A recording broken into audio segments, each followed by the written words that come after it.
আজ ইসলামপুর বাস টার্মিনাসে ইসলামপুরের বিধায়ক এক পথসভায় জানান দোকান ভাঙা প্রসঙ্গে উনি বলেন, কোনো দোকান ভাঙতে দেব না, প্রয়োজনে জেলে যেতে রাজি আছি।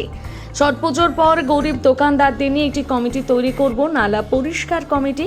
সেখানে আমি 1 মাসের বেতন দিয়ে দেব এবং দোকানদার ভাইদের থেকে কন্ট্রিবিউশন নিয়ে এই ড্রেন পরিষ্কার শুরু করব। সকল দোকানদার ভাইদের এই অভিযানে সামিল করব।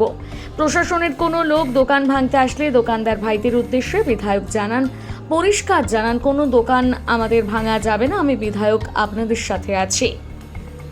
কাজ করছে না, যেমন আপনি বক্তব্য দিচ্ছেন। পরিষ্কার পৌরসভা দিয়ে দিয়েছে মিউনিসিপ্যালিটিকে, কেন চেয়ারম্যান প্রশাসনকে, যে এরকম জামতাম পড়ে আছে আর অনেক ঘর বাড়ি করে আছে বলে একটু আপনারা প্রশাসনের একটু দেখান। প্রশাসন মিউনিসিপ্যালিটি করবে, আমাদের সঙ্গে আসবে, মিউনিসিপ্যালিটিকে সঙ্গে ডাকবো, আমরা বলবো যে আপনারা চলে আসছেন সঙ্গে, আমরা এই অভিযান চালাবো, আমার সঙ্গে থাকবে।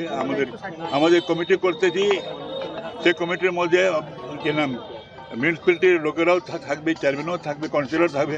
ওরা যদি আসতে চায় আমাদের ভালো দিয়ে যাবো না, যদি আসলে খুব ভালো ওয়েলকাম করবো আমরা। বলছি দখল উচ্ছেদ করতে তো মুখ্যমন্ত্রী মমতা বন্দ্যোপাধ্যায় বলেছিলেন, তাহলে আপনি সরকারের বিরুদ্ধে যাচ্ছেন? তাহলে কোথায় পাগলের মতো কথা বলতেছো? কাগজে তুমি করনি কালকে?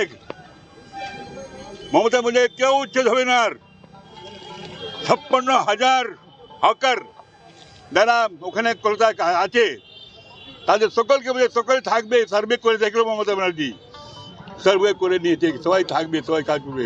মমতা ব্যানার্জি বললে আন্দোলনটা কেন করছেন, যদি এটা বলে থাকে মমতা? কোথায় মমতা আন্দোলন করে না, আপনি করছেন এখানে আজকে আন্দোলন? যেটা আমার তো নানা পরিষ্কার জন্য বলতেছি ভাই, এটা নানা পরিষ্কার করার জন্য বলছি, আমার নারস পরিষ্কারের জন্য আমি একটা অভিযান চালাবো। বিধায়ক সাহেব যে বিষয়টা অভিযান চালাবো, সেই অভিযান এখানে যে পিরুটি কালকে একটা ঝামেলা আতঙ্ক হয়েছে, সেটা দূর করে বললাম। আপনি 11 বারের বিধায়ক আব্দুল করিম সাহেব, আপনি 11 বারের বিধায়ক, আপনি মাস্টার প্ল্যানের কথা বললেন, শহরে মাস্টার প্ল্যান করা হয়নি, এটা বাস্তব।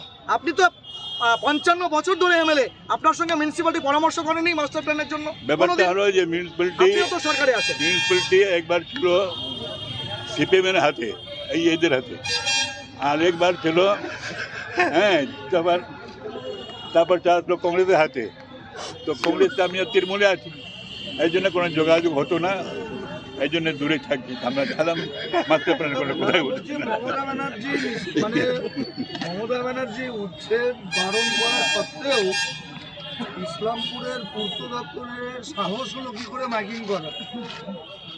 সেটা বলছি, কাজ করছে না, যেমন আপনি বক্তব্য দিচ্ছেন। পরিষ্কার পৌরসভা দিয়ে দিয়েছে মিউনিসিপ্যালিটিকে, কেন চেয়ারম্যান প্রশাসনকে, যে এরকম জামতাম পড়ে আছে আর অনেক ঘর বাড়ি করে আছে বলে একটু আপনারা প্রশাসনের একটু দেখান। প্রশাসন মিউনিসিপ্যালিটি করবে, আমাদের সঙ্গে আসবে, মিউনিসিপ্যালিটিকে সঙ্গে ডাকবো, আমরা বলবো যে আপনারা চলে আসছেন সঙ্গে, আমরা এই অভিযান চালাবো, আমার সঙ্গে থাকবে।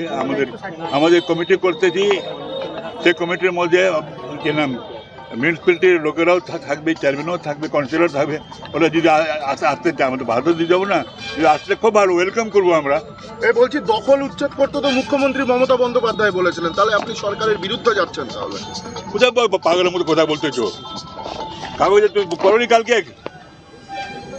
মমতা বলে কেউ উচ্ছেদ হবে না, আর 56,000 হকার যারা ওখানে কলকাতায় আছে তাদের সকলকে বলে সকলে থাকবে। সার্ভে করে দেখলো মমতা ব্যানার্জি, সার্ভে করে নিয়েছে, সবাই থাকবে, সবাই কাজ করবে। মমতা ব্যানার্জি বললে আন্দোলনটা কেন করছেন, যদি এটা বলে থাকে মমতা? কোথায় মমতা আন্দোলন করে? না, আপনি করছেন এখানে আজকে আন্দোলন? যেটা আমার তো নানা পরিষ্কার জন্য বলতেছি ভাই, এটা নানা পরিষ্কার করার জন্য বলছি, আমার নারস পরিষ্কারের জন্য আমি একটা অভিযান চালাবো। বিধায়ক সাহেব যে বিষয়টা অভিযান চালাবো, সেই অভিযান এখানে যে পিরুটি কালকে একটা ঝামেলা আতঙ্ক হয়েছে, সেটা দূর করে বললাম।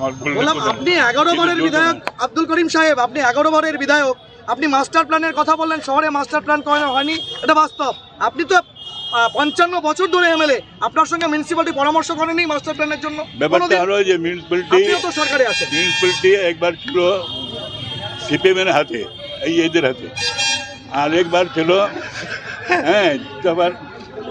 তারপর ছিল কংগ্রেসের হাতে। তো কংগ্রেস আমি তৃণমূলে আছি, এই জন্য কোনো যোগাযোগ হতো না, এই জন্য দূরে থাকি। আমরা খেলাম মাস্টার প্ল্যান করে কোথায় তোর বিচার তো হবে। আরে চার্জশিট দিতে সন্ধ্যার আগে চার্জশিট দিয়ে দিয়েছে, তারপর আরো তো জৈন কাগজ ফাঁসে 36 দিন বলেছে, 36 দিন 30 হয়ে যাবে। না না, একটা মেয়ের বিচার হলো না, কিন্তু মানুষকে বলছে বিচার উৎসবে করতে আসতে। হবে, এখন তো সুপ্রিম কোর্টে আছে আদালতের সাব জুডিস, ইংরেজিতে বলা হয় সাব জুডিস। সাব জুডিস কোনো আইন কাজ করবে না, সুপ্রিম কোর্টে আদালতে আছে এই মামলাটা। এই মন্তব্যকে এই কিন্তু আন্দোলনকারীরা সমর্থন করছে না, যারা রাস্তায় নামছে। এখন কি জানি কার উস্কানিতে কেউ ঘুরে বেড়াচ্ছে, পাগলা ঘুরে বেড়াচ্ছে, একদম আজ 1 মাস ধরে সবাই ঘুরে বেড়াচ্ছে। ঘুরে আমি